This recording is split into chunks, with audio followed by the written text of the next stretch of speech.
केसरिया से मन जोगी हुआ रे, दिल झूमे देखो मतवारा हुआ रे, केसरिया से मन जोगी हुआ। हर पल मनाओ केसरी त्योहार।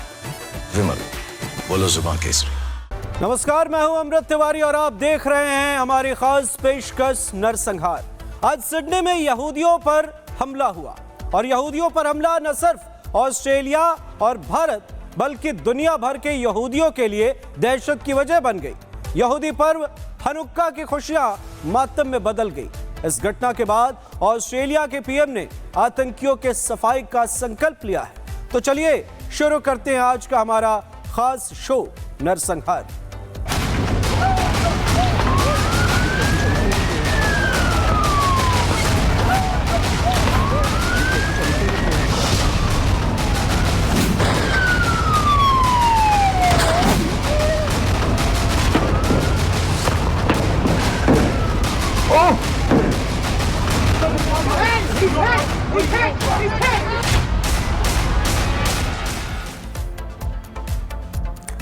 ऑस्ट्रेलिया एक बार फिर 30 सालों बाद मास शूटिंग से दहल उठा। सिडनी के बोंडी बीच पर यहूदी समुदाय के लोग अपना पर्व मना रहे थे। तभी कुछ ऐसा हुआ जिसने न सिर्फ सिडनी बल्कि पूरी दुनिया में यहूदियों के सामने दहशत फैला।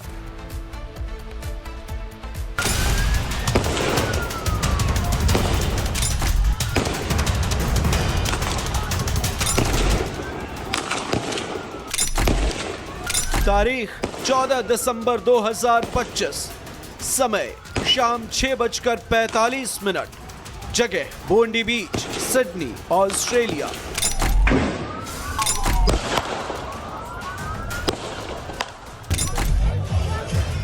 यहूदी समुदाय के लोग हनुक्का पर्व मना रहे थे। जश्न का माहौल चल रहा था। बीच पर करीब 2000 लोग अपने आराध्य को नमन कर रहे थे। तभी अचानक वहां फायरिंग शुरू हो गई। फायरिंग की आवाज सुनते ही बीच पर कोहराम मच गया। लोग अपनी अपनी जान बचाने के लिए भागने लगे। चारों तरफ अफरा तफरी का माहौल बन गया। जो जहां था वहां से सुरक्षित स्थान की तरफ भागने लगा, लेकिन हमलावर लगातार गोलियां बरसा रहे थे। एक एक कर यहूदियों को निशाना बना रहे। देखते ही देखते कई यहूदी गोली लगने की वजह से जमीन पर गिर पड़े। इसमें से कुछ लोगों की तो मौके पर ही मौत हो गई, लेकिन जो लोग घायल थे उनके आसपास खड़े लोग उन्हें बचाने की जद्दोजहद करते रहे।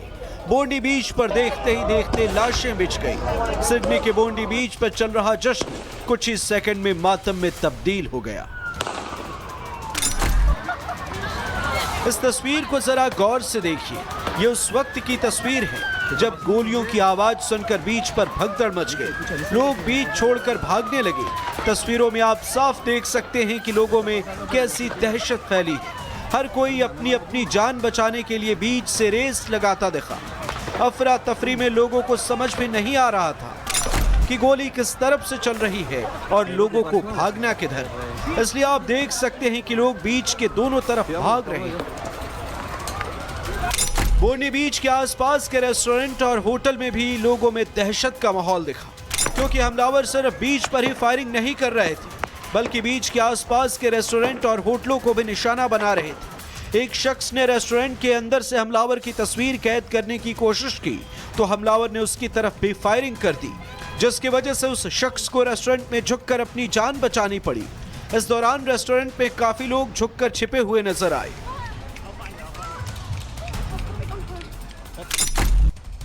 बोंडी बीच पर हमले के दौरान एक शख्स ने अपनी बहादुरी का परिचय दिखाते हुए हमलावर को धर दबोचा।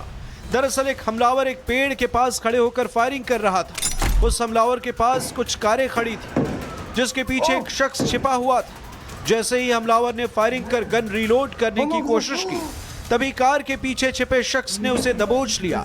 कुछ सेकंड की झड़प के बाद उस बहादुर शख्स ने हमलावर के हाथ से गन छीन ली। इस दौरान हमलावर जमीन पर गिर पड़ा। तभी उस शख्स ने हमलावर पर गन तानकर उसे पीछे हटने पर मजबूर कर दिया। जब हमलावर पीछे हट गया तो उस शख्स ने गन को जमीन पर रख दिया। बोंडी बीच पर हमला करने वाले हमलावरों का ड्रोन फुटेज भी सामने आया है, जिसमें 2 हमलावर फायरिंग करते नजर आ रहे हैं। ड्रोन फुटेज में हमलावर और पुलिस के बीच मुठभेड़ की तस्वीरें भी कैद, जिसमें एक हमलावर को पुलिस ने मार गिराया है, जबकि दूसरा हमलावर लगातार गोलियां चलाता कैमरे में कैद हुआ। इस बीच एक पुलिसकर्मी की गोली दूसरे हमलावर को भी लगी, जिससे वो जमीन पर गिर पड़ा। हमलावर जैसे ही जमीन पर गिरता है, वहां पुलिस और स्थानीय लोग इकट्ठा हो जाते हैं।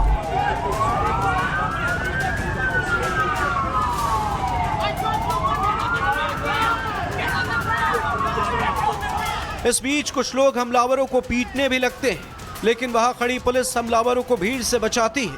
हालांकि स्थानीय लोग काफी गुस्से में होते हैं और बार बार हमलावरों को पीटने की कोशिश करते हैं। इस मामले में पुलिस ने दोनों हमलावरों को हिरासत में ले लिया, जिसमें से एक हमलावर की तो मौत हो गई, जबकि दूसरा हमलावर गंभीर रूप से घायल है। पुलिस अब इस हमले के पीछे के असली वजहों का पता लगाने में जुटी हुई है। Bureau report, Republic Bharat. Australia के बोंडी बीच पर हमले का पाकिस्तान कनेक्शन भी सामने आया है। क्या है ये कनेक्शन, वो आपको दिखाते हैं और समझाते हैं। तो चलिए देखिए, सिडनी अटैक का पाकिस्तान कनेक्शन क्या है। सिडनी हमले में शामिल एक आतंकी का नाम नावीद अकरम बताया जा रहा है और यरूशलेम पोस्ट ने आतंकी के पाक कनेक्शन की बात सामने लाई है। इसके साथ ही आतंकी नावीद अकरम मूल रूप से पाकिस्तान का रहने वाला है, यह भी यरूशलेम पोस्ट का कहना है। आतंकी के इस्लामाबाद के हमदर्द यूनिवर्सिटी से पढ़ाई करने का दावा भी किया जा रहा है। तो आप समझे, एक अधिकारी ने भी नावीद के पाकिस्तानी होने की बात कही है। यह पाकिस्तान कनेक्शन निकल कर सामने आया है। दुनिया में कहीं भी आतंकी हमला, उसमें पाकिस्तान या मिडिल ईस्ट देशों का नाम जरूर सामने आता है। पाकिस्तान सहित खाड़ी देश के लोग यहूदियों को अपना दुश्मन मानते हैं, इसलिए अक्सर यहूदियों पर त्योहार मनाते वक्त ही हमला किया जाता है। सिडनी में भी यहूदियों पर तब हमला हुआ जब वे अपना त्योहार मनाने के लिए बीच पर इकट्ठा हुए थे।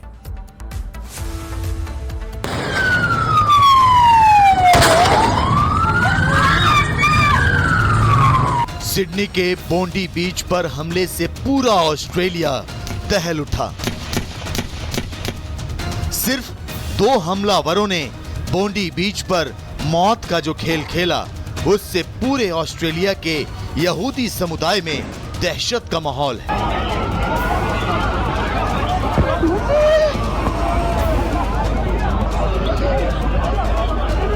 पूरे ऑस्ट्रेलिया में अलर्ट घोषित है।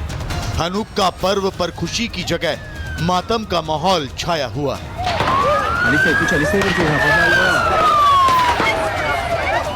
पुलिस ने दोनों हमलावरों पर काबू पा लिया। एक हमलावर की पहचान नावीद अकरम के रूप में की है, जिसकी उम्र करीब 24 साल बताई जा रही है। पुलिस को नावीद के पास से उसका ड्राइविंग लाइसेंस मिला है। हालांकि इस मामले में अभी और कितने लोग शामिल हैं, इसका पता नहीं लगाया जा सका है।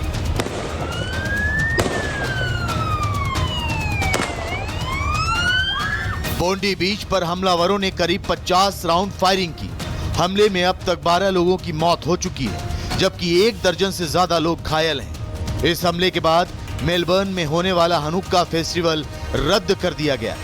यहूदी समुदाय से घरों में सुरक्षित रहने की अपील की गई है। ऑस्ट्रेलिया ने इस कत्लेआम को आतंकी घटना माना है। इस हमले में इजराइल और ऑस्ट्रेलिया यहूदी परिषद के अध्यक्ष आर्सेन ऑस्ट्रोवस्की भी घायल हुए हैं। ऑस्ट्रोवस्की के सिर में चोट आई है, लेकिन फिलहाल वो ठीक है। सिडनी में यहूदियों पर यह आतंकी हमला हनुक्का पर्व पर हुआ है। ये पर्व यहूदियों के लिए बहुत खास माना जाता है, जो 14 दिसंबर से शुरू होकर 8 दिनों तक चलेगा। यहूदी समुदाय के लोग हनुक्का को रोशनी और उम्मीद का त्योहार मानते हैं। यहूदी इस पर्व को धार्मिक आजादी और जीत की खुशी के रूप में मनाते हैं। इस पर्व पर यहूदी परिवार और बच्चे मिलकर हनुक्का गीत गाते हैं। लेकिन इस बार हनुक्का पर्व पर सिडनी में यहूदियों का कत्लेआम किया गया, जिससे यहूदी समुदाय के लोग डरे हुए हैं। और भारी चीज सिर्फ 2 ही हो सकती है, या ग्रेनेड हो सकते हैं, या एमुनेशन हो सकता है, या मैगजीन्स हो सकती है। अदरवाइज वो बैग उस तरीके से लटकेगा नहीं, क्योंकि जब वो चल रहा है आप देखिए उसका बैग कैसे उसको ड्रैग करना पड़ रहा है। उसके वजन से वो उस साइड को झुका भी हुआ है। बट ओवरऑल अगर देखा जाए दुनिया को बहुत ज्यादा इस बात को सीरियसली लेना चाहिए कि आपके टूरिस्ट स्पॉट्स अब अपने आप में टारगेट पर है। पहली बात, यहूदी हमेशा से टारगेट पर है। यहूदियों के त्योहार पर पहली बार अटैक नहीं हुआ। इससे पहले भी यहूदियों पर उनके त्योहार के दिन हमला हो चुका है। 7 अक्टूबर 2023 को यहूदी समुदाय के लोग इजराइल में सिमचात तोरा पर्व मना रहे थे। ये पर्व यहूदियों के लिए नव वर्ष की तरह होता है। पूरे इजराइल में जश्न का माहौल था। लेकिन इसी बीच हमास आतंकियों ने इजराइल की सीमा से सटे लगभग 30 जगहों पर हमला बोल दिया। इस दौरान इजराइल में जगह जगह जश्न का माहौल चल रहा था। कुछ जगहों पर कॉन्सर्ट चल रहा था, लेकिन हमास आतंकियों ने इन पार्टियों में घुसकर कत्लेआम मचा दिया। जो जहां मिला उसे गोलियों से भूनकर आग लगा दी। हमास के आतंकियों ने इजराइल में यहूदियों के साथ हर तरह की बर्बरता की। पुरुषों का कत्ल किया, महिलाओं से गैंग रेप किए, इजराइल में लूटपाट की और उसके बाद सैकड़ों लोगों को किडनैप कर लिया। इस दौरान इजरायली फोर्स ने मोर्चा संभालते हुए कई आतंकियों को मुठभेड़ में मार गिराया। लेकिन इसके बावजूद कुछ आतंकी यहूदियों का अपहरण कर गाजा भागने में सफल हो गए। हमास के आतंकियों ने अपनी इस बर्बरता का वीडियो भी सोशल मीडिया पर डाला था। इजराइल में हमास के हमले से कोहराम मच गया। 7 अक्टूबर 2023 को हमास का इजराइल पर सबसे बड़ा हमला था। इस हमले में करीब 1200 लोगों की मौत हुई, जबकि 250 इजरायली नागरिकों का हमास आतंकियों ने अपहरण कर लिया। इजराइल के प्रधानमंत्री बेन्यामिन नेतन्याहू ने इस हमले के बाद हमास के खिलाफ युद्ध छेड़ दिया। इजरायली फौज ने गाजा पट्टी में घुसकर एक एक यहूदी की मौत का बदला लिया और पूरे गाजा पट्टी को तहस नहस कर दिया। कतर और अमेरिका की मध्यस्थता से कई बार समझौते की कोशिश हुई, जिसके बाद हमास ने इजराइल के 20 बंधकों को रिहा किया। हालांकि इसके बावजूद इजराइल समय समय पर न सिर्फ गाजा पट्टी बल्कि पूरे मिडिल ईस्ट में खतरे को देखते हुए हमला करता रहता है। हमास ने इजराइल पर जो हमला किया था उसकी उसे भारी कीमत चुकानी पड़ी। हमास के सभी टॉप कमांडर्स ढेर कर दिए गए। इजराइल ने गाजा पट्टी को खंडहर में तब्दील कर दिया। लेकिन इजराइल के इतने भयंकर बदले के बावजूद यहूदियों पर हमले कम नहीं हुए। सिडनी में एक बार फिर यहूदियों को टारगेट कर आतंकी हमला किया गया। हालांकि इस हमले के साजिशकर्ताओं समेत पूरी वजह सामने आना अभी बाकी है। लेकिन इजराइल अभी से इस हमले को लेकर एक बार फिर से एक्टिव हो गया है। Bureau report, Republic Bharat. Sydney में आतंकी हमले से पूरी दुनिया हैरान है। पूरी दुनिया की अगर हम बात करें, दुनिया भर के नेता एक तरफ इस मामले को लेकर निंदा प्रकट कर रहे हैं, परिवारों के प्रति अपनी संवेदना जाहिर कर रहे हैं। ऑस्ट्रेलिया के प्रधानमंत्री एंथनी अल्बनीज ने सिडनी में यहूदियों पर हमले के बाद आतंकियों के सफाई का संकल्प लिया है। एक खास रिपोर्ट आपको दिखाते हैं।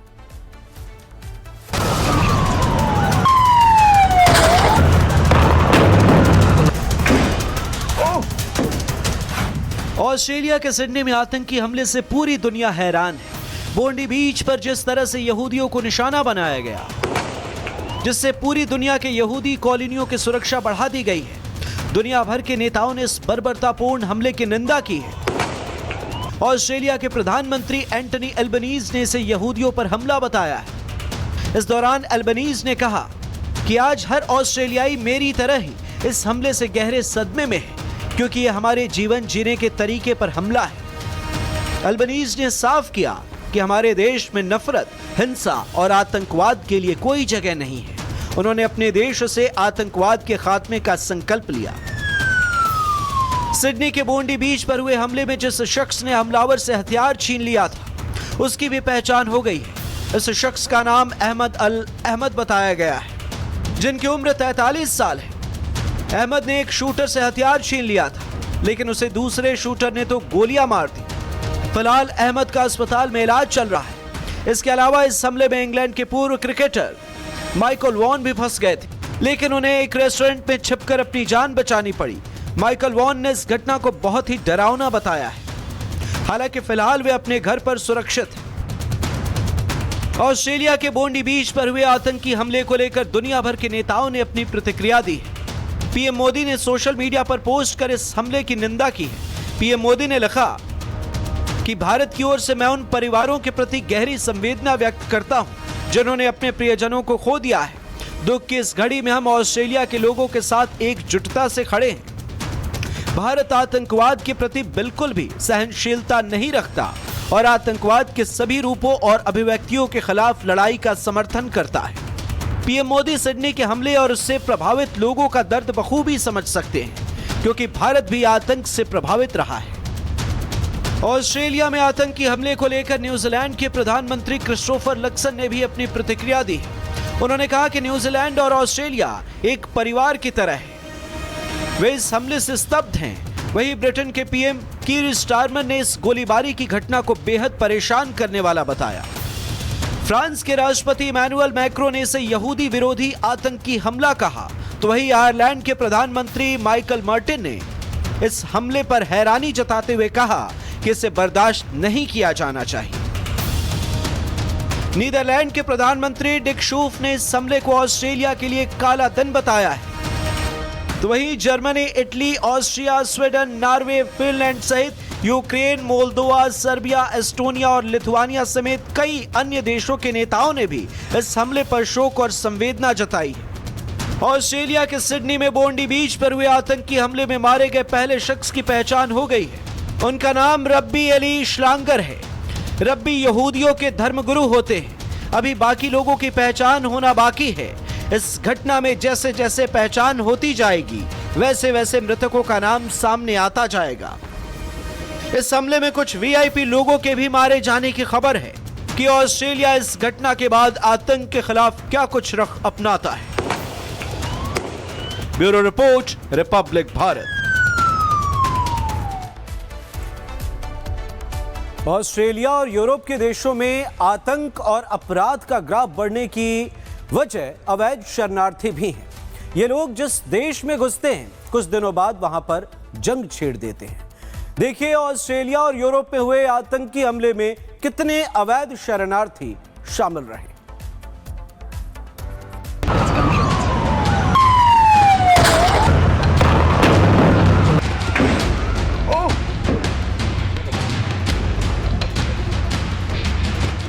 सिडनी के बोंडी बीच पर आतंकी हमले से पूरी दुनिया हिल गई है। लेकिन आखिर क्या वजह है कि इतने सुरक्षित देश में भी आतंक ने अपनी पहुंच बना ली है? ऑस्ट्रेलिया सहित यूरोप में हुए हाल के आतंकी हमलों की तह में आए तो इसकी सबसे बड़ी वजह जो सामने आती है वो है शरणार्थी। वो शरणार्थी जो यूरोप और ऑस्ट्रेलिया जैसे विकसित देशों में तो घुस आए लेकिन अपनी मानसिकता और कट्टरपंथ को भी साथ ले आए, जिसकी वजह से इन देशों में न सिर्फ आपराधिक घटनाओं का ग्राफ बढ़ा बल्कि आतंकी नेटवर्क ने भी तेजी से अपनी जगह बना ली। कभी जो शरणार्थी बनकर देश में घुस आए थे आज वो अपने हक की आड़ में आतंक फैला रहे हैं, धर्म के नाम पर हथियार उठा रहे हैं। यहाँ तक कि दूसरे देशों के कट्टरपंथियों के चंगुल में फंसकर उसी देश को तबाह करने पर तुले हैं जहां उन्हें शरण मिली। अगर ऑस्ट्रेलिया की बात करें तो ये देश हर साल 20 से 25 हजार शरणार्थियों को लेता है। ये दुनिया के कुल शरणार्थियों का 1% से भी कम है। 2024-25 में करीब 23,000 लोगों ने असाइलम के लिए आवेदन किया था, जिसमें से कुछ लोगों को शरण मिली है लेकिन कुछ लोगों का आवेदन अभी तक पेंडिंग है। ऑस्ट्रेलिया में अभी करीब 1 लाख लोग ऐसे हैं जिन्हें असाइलम नहीं मिला है। इसके बावजूद ये लोग वापस नहीं गए। धीमी कानूनी प्रक्रिया का फायदा उठाकर ये लोग मेलबर्न, सिडनी और ब्रिस्बेन जैसे शहरों में रह रहे हैं।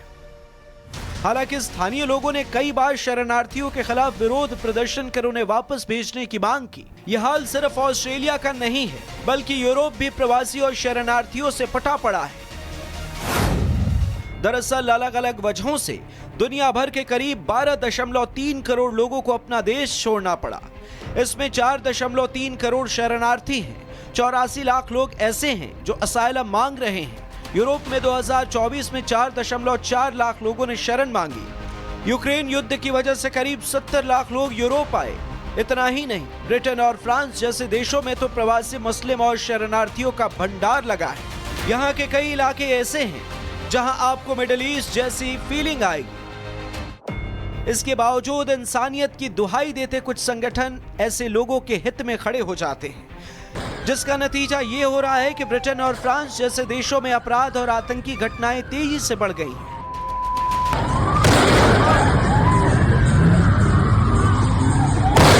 यूरोप और ऑस्ट्रेलिया में अवैध शरणार्थियों की संख्या बढ़ने से स्थानीय लोगों को सबसे ज्यादा दिक्कतें झेलनी पड़ती हैं। अवैध शरणार्थियों की वजह से छोटी जॉब में चुनौतियां बढ़ जाती हैं, क्योंकि ऐसे लोग कम वेतन में ही काम करने के लिए तैयार हो जाते हैं। इसके अलावा जमीन और घरों के दाम महंगे हो जाते हैं। इतना ही नहीं, संसाधन और सुविधाओं पर भी दबाव बढ़ जाता है। स्वास्थ्य और स्कूली सिस्टम पर अतिरिक्त बोझ बढ़ जाता है, जिससे स्थानीय लोग परेशान होते हैं। ऑस्ट्रेलिया, अमेरिका और यूरोप के कई देशों में गन कल्चर आम बात है। यहाँ आसानी से आम लोगों को बंदूकें मिल जाती हैं, जिसकी वजह से अपराधी या फिर आतंकियों को गन हासिल करने में ज्यादा दिक्कत भी नहीं होती। सिर्फ अमेरिका की बात करें तो यहाँ 508 मास शूटिंग की घटनाएं हो चुकी हैं, जिसमें करीब 1700 लोग मारे जा चुके हैं। यह आंकड़ा सिर्फ एक देश का है, तो आप समझिए कि यूरोप सहित बाकी देशों का क्या हाल होगा। सिडनी में जो कुछ घटना घटी है, उसके पीछे अभी हम सीधे तौर पर शरणार्थी अवैध प्रवासियों को जिम्मेदार नहीं ठहरा रहे, लेकिन अपराध और आतंक बढ़ने में यह भी एक महत्वपूर्ण कारण माना जाता है। हालांकि अभी देखना यह है कि सिडनी की आतंकी घटना की जांच में क्या कुछ निकलकर सामने आता है। क्या इस आतंकी घटना में भी शरणार्थी शामिल हैं, या फिर सिर्फ यहूदियों को टारगेट करने के लिए किसी आतंकी संगठन ने इसकी साजिश रची। Bureau report, Republic Bharat.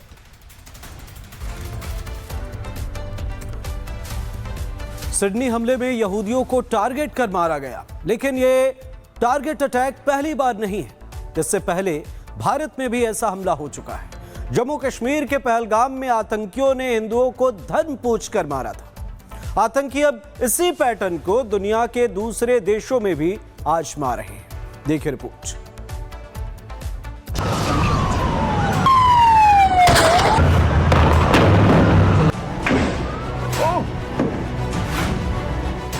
Sydney हमले ने पूरी दुनिया को झकझोर कर रख दिया है। कैसे हंसी खुशी का माहौल मातम में बदल गया। यह हमला नया है, लेकिन इस हमले ने बीते सारे पुराने जख्मों पर मानो नमक छिड़क दिया। पहलगाम हमले में लगी चोट फिर से हरी हो गई। दोनों हमलों में दो चीजें बिल्कुल सेम है। पहला, अपनों को खोने का दुख, और दूसरा, आतंक का पैटर्न। वो दहशतगर्दी जो कट्टरपंथ के नाम पर आम लोगों को टारगेट करती है।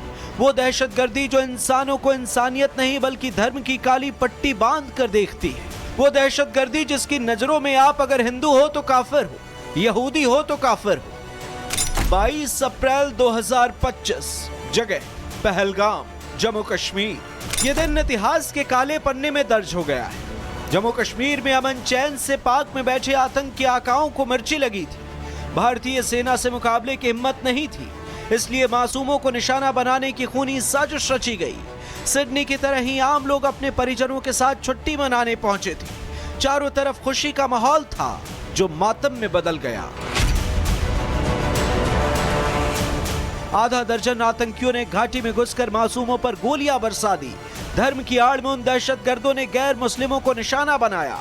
उनका टारगेट था तो बस एक हिंदू, और मकसद था तो बस एक दहशत।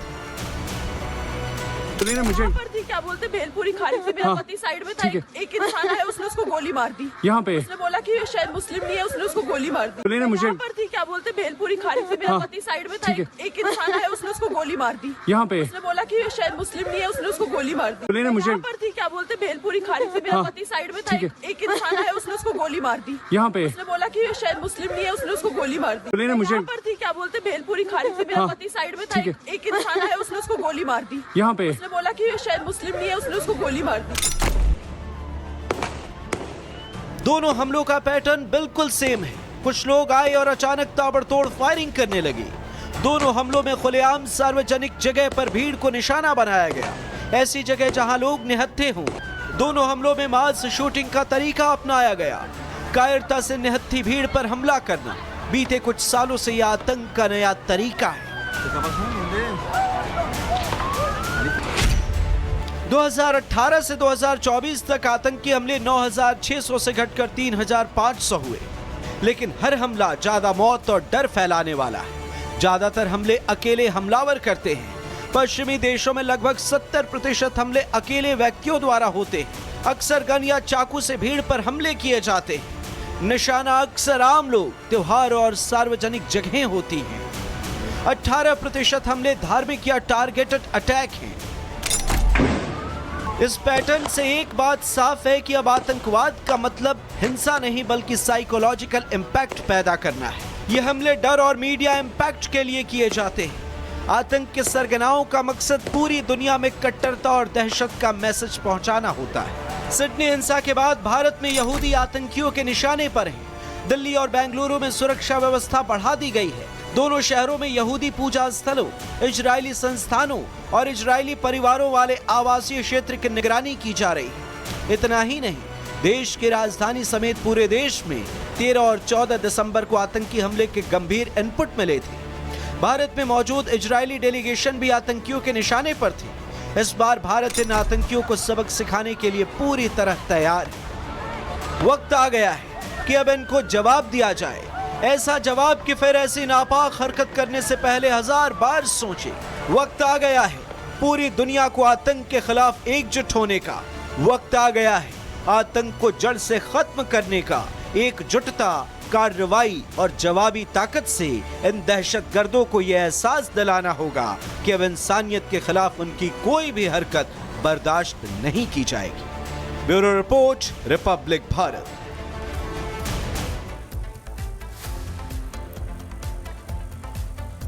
ऐसे हमले दिल के इत्मीनान का इम्तिहान ले लेते हैं, लेकिन हर ऐसा हमला चाहे दुनिया के किसी भी कोने में हो, हिंदुस्तान, भारत का मकसद एक रहता है, आतंक के खिलाफ खड़ा होना।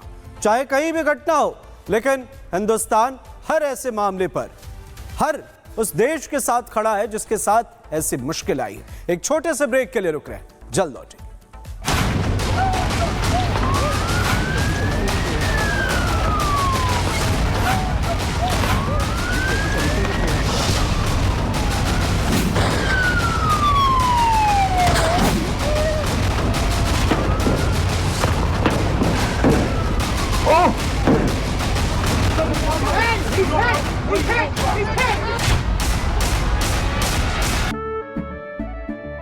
केसरिया से मन जोगी हुआ रे, दिल झूमे देखो मतवारा हुआ रे। केसरिया से मन जोगी हुआ। हर पल मनाओ केसरी त्योहार। विमल, बोलो जुबां केसरी।